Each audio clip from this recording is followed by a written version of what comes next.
coming up.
Nah pemirsa, kalau tadi kita lihat banyak sekali di pasar ya, para pengusaha, pedagang kecil yang ya kalau istilah orang sering disebut sebagai usaha mikro, kecil, dan menengah.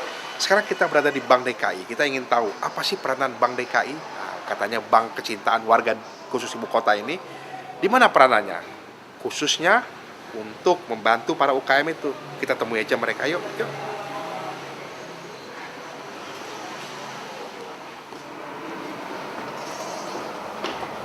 Apa kabar Pak? Baik, Pemirsa, sekarang kita bersama dengan Pak Jamil Hasim. Pak Jamil Hasim dari Bank DKI. Pak, kita ingin bicara mengenai UMKM Pak. Bisa dengan siapa? Dengan Ibu Dirut, Ibu Wini Hasan. Iya. Kebetulan di dalam ada Pak Agus Muharram. Oh, menarik sekali. Bisa Pak? Silakan. Oke. Kita juga ingin bertanya, masyarakat DKI pengen tahu Pak. Kalau bicara mengenai Bank DKI ini, berapa banyak sih Pak kantornya?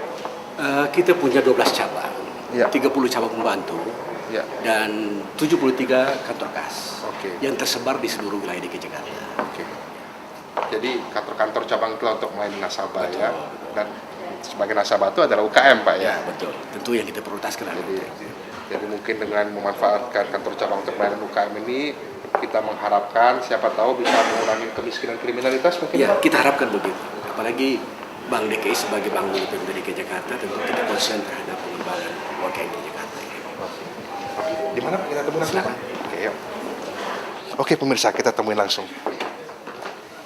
Terus Bu Winnie apa kabar? Baik, gimana kabarnya Halo, Bang? gimana Bu Winnie? Wah.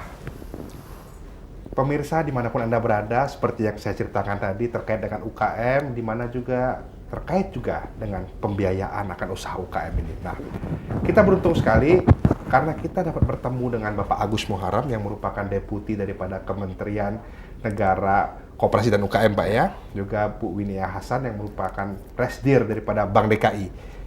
Dua beliau ini termasuk yang kokoh dan gigih memperjuangkan UKM.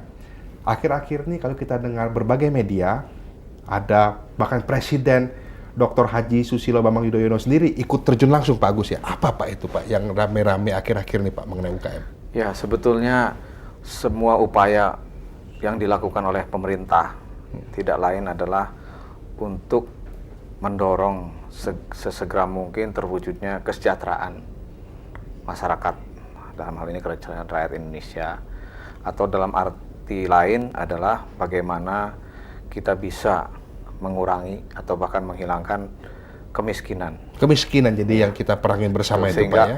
masyarakat ini atau rakyat Indonesia itu bisa sejahtera. Nah, untuk itu pemerintah berusaha dengan berbagai cara meningkatkan pendapatan daripada masyarakat atau rakyat Indonesia itu. Oke. Kalau Bapak tadi mengatakan bahwa meningkatkan pendapatan, nah kita cerita dulu sedikit mengenai UKM. UKM itu Pak, kita tahu bahwa mereka mandiri secara ekonomi. Dalam struktur ekonomi keekonomian Indonesia ini Pak, UKM itu banyak nggak sih Pak? Oh iya tentu.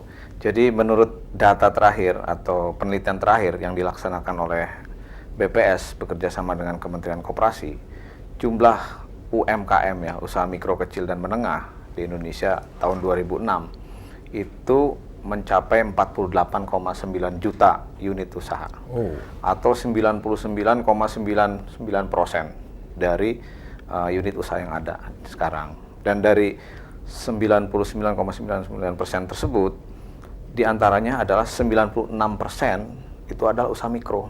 Mikro malah. Iya, yang sebagian besar itu adalah berada di sektor-sektor pertanian, perkebunan, kehutanan, ya, yang umumnya mereka pendapatannya masih dalam kategori marginal, begitu. Nah, untuk itulah sasaran-sasaran yang akan dikembangkan oleh pemerintah itu adalah bagaimana meningkatkan kegiatan usaha, iklim usaha yang baik di kalangan usaha mikro kecil itu khususnya dan menengah pada umumnya. Sedangkan yang besar dan konglomerat tentunya kita ingin mereka juga turut mendukung upaya tersebut dengan menciptakan suatu iklim usaha yang kondusif, mendukung terjadinya suatu kegiatan ekonomi yang bisa meningkatkan pertumbuhan dan pemerataan. Oke. Nah, satu hal yang menarik tadi Pak Agus Muara mengatakan bahwa ada yang UKM di sektor pertanian, di sektor peternakan juga mungkin Ya, perkebunan, dan mereka itu mikro dan juga kecil ya. Nah, kita ingin bertanya dengan Bu Winnie, khusus kita bicara mengenai DKI, daerah khusus ibu kota Jakarta. Ya. Bu Winnie, kalau daerah khusus ibu kota Jakarta ini yang katanya mobilnya mentereng, hotel-hotel mewah dan lain sebagainya, ada UKM nggak sih Bu? Wah, jangan salah sangka Pak. Ternyata memang UKM ini juga termasuk mendominir katakanlah ya. Kita lihat sektor informal itu pada akhirnya memang bermuaranya kebanyakan ke UKM dalam bentuk yang paling mudah ya untuk mencari kesibukan dan mencari duit ya dagang lah. Dagang kecil-kecilan ya, kaki lima dan sebagainya. Tetapi yang jelas tercatat sebagai UKM itu yang pedagang di pasar-pasar ya. Itu dari tahun ke tahun jumlahnya juga makin besar. Sekarang ini mungkin sudah sekitar 1 juta orang lah. 1 juta orang terlibat di pasar-pasar itu ya. Jadi ini pasar tradisional tentunya Ibu maksud itu ya. Yang akan dimodernisir juga nih. Oke.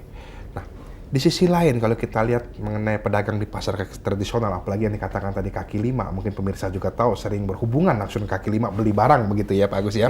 Nah, ini kan kesannya seolah-olah merupakan kaum terpinggirkan. Mereka ini diikutkan nggak sih Pak Agus dalam konsep perekonomian nasional? Oh, udah pasti ya. Jadi komitmen daripada pemerintah untuk memberdayakan pengusaha-pengusaha mikro itu ya. Tadi yang dibilang Bu ini di pasar-pasar begitu ya. Itu memang di perkotaan itu sektor perdagangan memang mendominasi. Sekitar 86% lebih itu yang kegiatan usaha di sektor perdagangan dan jasa. Nah, tentunya hal ini menjadi prioritas. Terutama misalkan dalam hal bagaimana mereka bisa mengakses permodalan sehingga kegiatan usahanya bisa berjalan secara kontinu dan juga dilakukan pembinaan-pembinaan di bidang pemasaran dan kegiatan-kegiatan capacity building. Nah, ini komitmen itu diwujudkan oleh kalau dari Kementerian Koperasi dan UKM misalkan bagaimana anggaran ini bisa sebagian besar jatuh ke masyarakat gitu. Dalam hal ini pengusaha-pengusaha mikro. Jadi langsung ke melalui koperasi. Oke. Nah, pemirsa, hal yang menarik sekali. Kita ingin bedah lebih lanjut. Jangan kemana-mana karena kita ingin bertanya kepada Bu Winnie tadi. Nah, bagaimana pengalaman, kiat, dan apa sih keuntungannya bagi perbankan kalau terjun dalam bisnis pembiayaan untuk mikro ini? Jangan kemana-mana, kami akan kembali setelah yang satu ini.